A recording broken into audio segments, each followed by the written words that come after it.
ಅತಿಯಾದರೆ ಅಮೃತನೂ ವಿಷವಂತೆ. ಕೆಲವೊಬ್ಬರು ಬದಲಾವಣೆಗಾಗಿ ಆಯುಧಗಳನ್ನ ಕೈಗೆತ್ತಿಕೊಳ್ಳುತ್ತಾರೆ. ಆಗಿನ ಕಾಲದಲ್ಲಿ ಇದು ಸ್ವತಂತ್ರಕ್ಕಾಗಿ ಮಾಡಿದ ಹೋರಾಟವೆನಿಸಿಕೊಂಡರೆ, ಈಗ ಇದೇ ಆಯುಧಗಳನ್ನ ಕೈ ಎತ್ತಿಕೊಂಡು ನಾವು ನ್ಯಾಯ ಕೊಡಿಸುತ್ತೇವೆ ಎಂದು ಅನ್ಯಾಯದ ಹಾದಿ ಹಿಡಿಯುತ್ತಿದ್ದಾರೆ. ಅವರನ್ನೇ ನಾವು ಇನ್ಸರ್ಜೆಂಟ್ಸ್, ದಂಗೆಕೋರರಂತ ಕರಿತೀವಿ. ಹಾಗಿದ್ರೆ ಈ ದಂಗೆಕೋರರು ಭಾರತವನ್ನ ಹೇಗೆ ಒಂದು ರೀತಿಯಲ್ಲಿ ವಿನಾಶ ಮಾಡುತ್ತಿದ್ದಾರೆ ಅಂತ ಇವತ್ತಿನ ವಿಡಿಯೋದಲ್ಲಿ ತಿಳಿಸ್ಕೊಡ್ತೀನಿ. In this video titled insurgents destroying India. ಮೊದಲಿಗೆ ಇವರು ಯಾವುದೋ ಒಂದು ವಿಚಾರಕ್ಕೆ ನ್ಯಾಯ ಸಿಗಲು ತಮ್ಮ ಕೈಗೆ ಆಯುಧಗಳನ್ನ ಎತ್ತಿಕೊಳ್ಳುತ್ತಾರೆ. ಆದರೆ ಕಾಲಕ್ರಮೇಣ ಇವರೇ ಅನ್ಯಾಯ ಮಾಡುವವರಾಗುತ್ತಾರೆ. ಇವರಿಂದಲೇ ನಾವು ನ್ಯಾಯವನ್ನ ವಾಪಸ್ಸು ಪಡೆಯಬೇಕಾಗಿ ಬರುತ್ತದೆ. ಕೆಲವೊಬ್ಬರು ಬೇಕಂತಲೇ ದಂಗೆಕೋರಾಗುತ್ತಾರೆ. ಇನ್ನ ಕೆಲವೊಬ್ಬರನ್ನ ಸಮಾಜ ಹಾಗೂ ಸನ್ನಿವೇಶಗಳು ಮಾಡುತ್ತವೆ. ಇಂಥವರು ಕೊನೆಗೆ ಅನ್ಯಾಯದ ಹಾದಿ ಹಿಡಿದಾಗ ಭಾರತದ ಸಂಪತ್ತು ದೋಚುವುದು, ನ್ಯಾಯಾಂಗ ವ್ಯವಸ್ಥೆ ಹಾಳು ಮಾಡುವುದು, ಹಣ ವಸೂಲಿ ಮತ್ತಿತರ ದಂಗೆಗೆ ಇವರು ಇಳಿಯುತ್ತಾರೆ. ಇದಕ್ಕೆ ಉತ್ತಮ ಉದಾಹರಣೆ ಮೈನಿಂಗ್ ಸೆಕ್ಟರ್. ಮೈನಿಂಗ್ ಓನರ್ಗಳ ಹತ್ತಿರ ಒಂದಿಷ್ಟು ಪರ್ಸೆಂಟೇಜ್ ಇಸ್ಕೊಂಡು ಅದರ ನಂತರ ಅಲ್ಲಿ ಕೆಲಸ ಮಾಡುವ ಕೂಲಿ ಕಾರ್ಮಿಕರ ಹತ್ತಿರ ಕೂಡ ಹಣ ವಸೂಲಿ ಮಾಡುತ್ತಾರೆ. ಒಬ್ಬ ಕೂಲಿ ಕಾರ್ಮಿಕ ದಿನಕ್ಕೆ 100 ರೂಪಾಯಿ ದುಡಿದರೆ ಅದರಲ್ಲಿ 30 ರೂಪಾಯಿ ಇವರೇ ತೆಗೆದುಕೊಂಡು ಹೋಗುತ್ತಾರೆ. ಇನ್ನ 70 ರೂಪಾಯಿಯಲ್ಲಿ ಏನು ಸಿಗುತ್ತೆ ಈ ಕಾಲದಲ್ಲಿ? ಹಾಗಾಗಿ ಇವರಿಂದ ವ್ಯಕ್ತಿಯ ಪರ್ ಕ್ಯಾಪಿಟಾ ಇನ್ಕಮ್ ಕಮ್ಮಿಯಾಗುತ್ತಿದೆ. ಪರ್ ಕ್ಯಾಪಿಟಾ ಇನ್ಕಮ್ ಕಮ್ಮಿಯಾದರೆ ದೇಶದ GDPಗೂ ಕೂಡ ಹೊಡೆತ ಬೀಳುತ್ತದೆ.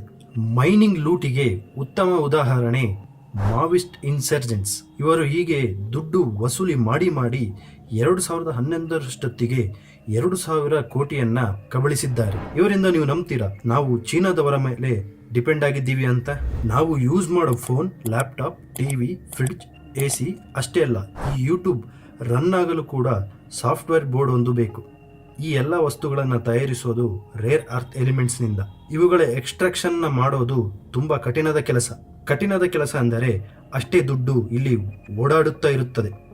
ಇದನ್ನೇ ಬಂಡವಾಳಗಿಟ್ಟುಕೊಂಡು ಇನ್ಸರ್ಜೆಂಟ್ಸ್ ಗ್ರೂಪ್ಗಳು ಈ ಎಲ್ಲ ಮೈನಿಂಗ್ ಪ್ರದೇಶಗಳ ಮೇಲೆ ದಾಳಿ ನಡೆಸುತ್ತಾರೆ. ಸರ್ಕಾರ ಈ ರೇರ್ ಅರ್ತ್ ಎಲಿಮೆಂಟ್ಸ್ ಪ್ರಾಜೆಕ್ಟ್ಗಳನ್ನ ಇವರ ದಾಳಿಯಿಂದಾಗಿ ಇಲ್ಲಿ ನಡೆಯುವ ಕೆಲಸವನ್ನ ನಿಧಾನಗೊಳಿಸುತ್ತದೆ. ಭಾರತದ ಹತ್ತಿರ 6% ರೇರ್ ಅರ್ತ್ ಎಲಿಮೆಂಟ್ ರಿಸರ್ವ್ ಇದೆ. ಇದರಲ್ಲಿ ಬರೀ 1% ಮಾತ್ರ ಹೊರಬರುತ್ತಿದೆ. ಭಾರತದಲ್ಲಿ ಕೋಟ್ಯಾಂತರ ಜನರು ಇದ್ದಾರೆ. ಡಿಮ್ಯಾಂಡ್ ಜಾಸ್ತಿ ಹಾಗೂ ಸಪ್ಲೈ ಕಮ್ಮಿ ಆಗುತ್ತಿದ್ದನ್ನು ಕಂಡು ನಮ್ಮ ಹತ್ತಿರ ರೇರ್ ಅರ್ತ್ ಎಲಿಮೆಂಟ್ಸ್ ಇದ್ದರೂ ಕೂಡ ಭಾರತ 97% ರೇರ್ ಅರ್ತ್ ಎಲಿಮೆಂಟ್ಸ್ ಅನ್ನ ಇಂಪೋರ್ಟ್ ಮಾಡಿಕೊಳ್ಳುತ್ತೆ. ಹೀಗೆ ಈ ದಂಗೆಕೋರರ ಕಾಟದಿಂದ ನಾವು ಚೀನಾದ ಮೇಲೆ ಡಿಪೆಂಡ್ ಆಗಬೇಕಾಗಿ ಬಂದಿದೆ. ಬರೀ ರೇರ್ ಅರ್ತ್ ಎಲಿಮೆಂಟ್ಸ್ ಅಷ್ಟೇ ಅಲ್ಲ, ಮಿನರಲ್ಸ್. ನಾವು ಇದನ್ನ ಎಲ್ಲ ಕಡೆ ಬಳಸುತ್ತೇವೆ.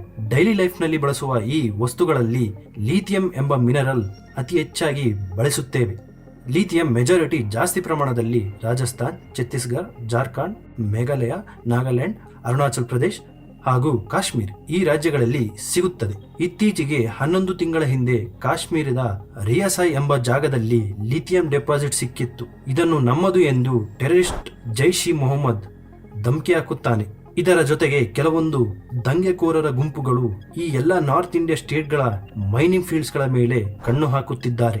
ಹೀಗಾಗಿ ದಂಗೆಗೆ, ಅಟ್ಯಾಕ್ಗಳಿಗೆ ಹೆದರಿ ಮೈನಿಂಗ್ ಫೀಲ್ಡ್ಸ್ ನಲ್ಲಿ ಕೆಲಸ ಮಾಡಬೇಕಾದ ಕೆಲ ಜನರು ಸೌತ್ ಇಂಡಿಯಾಕ್ಕೆ ಬರುತ್ತಿದ್ದಾರೆ.